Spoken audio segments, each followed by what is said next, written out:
Qu'ils soient chez eux dans leurs installations ou bien sur les terrains de concours, Ponéas part à la rencontre de cavaliers 5 étoiles ayant fait leur gamme sur le circuit international poney. Pour eux, c'est une formidable époque. Le déclic sans doute de leur passion pour la compétition de haut niveau. Aujourd'hui, Ponéas rencontre en bord de piste Marie Demonte, la talentueuse cavalière de l'équipe de France des sauts d'obstacles.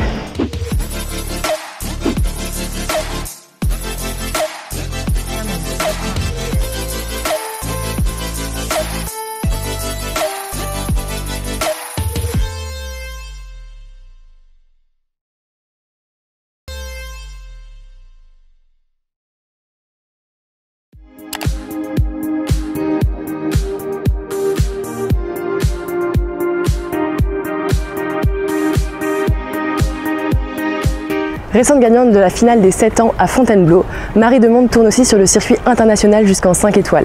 Elle s'est d'ailleurs hissée sur la 3e marche du podium à Chantilly en juillet dernier et a défendu l'équipe de France lors du prestigieux CHIO d'Aix-la-Chapelle où nous la retrouvons. Marie a fait ses gammes à poney. Avec Amazon du Bac, elle s'est offert ses premières sélections internationales, a remporté des grands prix nationaux et a terminé 7e du championnat de France Grand Prix Élite de 1998 à la Motte-Beuvron.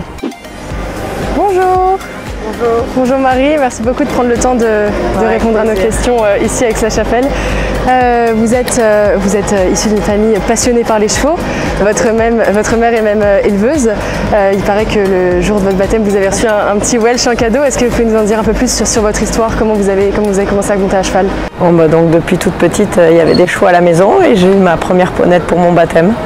Une ponette Welsh qui s'appelait Nuage de Ravignan. Et voilà, donc j'ai débuté les concours à l'âge de 5 ans et demi avec cette ponette en faisant les fêtes équestres à l'époque autour de la maison. Voilà. Alors avec Amazon, je l'ai eu à l'âge de 10 ans.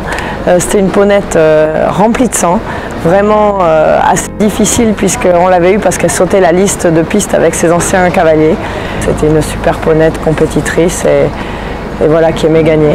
Donc voilà, j'ai débuté, je m'en souviens encore, à la Morlaix. Premier Grand Prix, première indoor. Moi je venais du sud, donc pas trop préparé. Je suis déjà tombée à la chasse, impeccable. Et puis bon, on s'est accroché, on a continué finir ce Grand Prix là. Et je crois que j'étais allée à Ozoir-la-Ferrière, il y avait très peu de Grands Prix. Ce que je sais, c'est que l'année d'après, j'en ai gagné 3 et c'était parti, on s'était mis au niveau. Ah ouais, les Grands Prix poney, quand on est gamin, c'est vraiment, je crois qu'il y en avait 8 ou 10 dans l'année, donc c'était important. Ma mère m'a amenée, on essayait de ne pas en louper un entre l'école et c'était loin, beaucoup de routes, ça faisait un budget pour pouvoir participer à ces concours-là, il faut se rendre compte. Et voilà, la première année, on va dire que j'ai pris un peu les marques.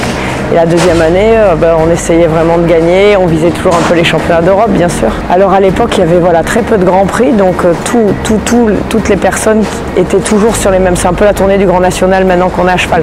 C'est-à-dire tous ceux qui faisaient partie de cette catégorie de poney qui devaient faire les grands prix élites, tout le monde était à chaque grand prix. Donc on avait un bar MC, puisqu'on avait un cumul de points, et le lendemain une épreuve en 2 manches. Les résultats en concours, puis après j'ai participé à un stage ou 2 avec Francis Rebel, voilà, où on était conviés, on va dire un peu de stage équipe de France. C'est comme ça que je me suis fait repérer par l'entraîneur national. La première fois que j'ai été sélectionnée, si je me souviens bien, je pense que c'était à Bourg-en-Bresse. Et j'avais gagné une épreuve, bien sûr, quand on est gamin, c'est un rêve. Faire le CSI du Touquet à l'époque, c'était fabuleux. Comme souvenir, on a déjà une espèce d'ambiance d'équipe, puisqu'il y avait beaucoup de gens comme mes parents, donc on venait en vent avec la voiture, pas de groom, voilà, donc les gens vivaient un peu un côté familial, moi je trouve qui était sympa. Il n'y avait pas un esprit non plus de compétition, d'être meilleur que les autres, c'était vivre une aventure et qui forme un peu pour l'avenir, évidemment. Le circuit poney, bien sûr ça aide parce qu'on est déjà dans la systématique de tout ce qu'on va voir plus tard. Ensuite, c'est un circuit qui coûte cher. Et on ne peut pas dire, c'est pas obligé de passer par là. Il y a des gens qui ne vont pas faire de poney, qui vont gagner. Mais évidemment, quand on a la chance de pouvoir y participer, c'est un plus. À l'époque, bien sûr, on rêvait de médailles. Alors moi, j'avais Simon Delestre qui était un peu plus vieux, donc, enfin pas beaucoup, mais qui avait Panama du Cassou. Donc on badait tous Simon.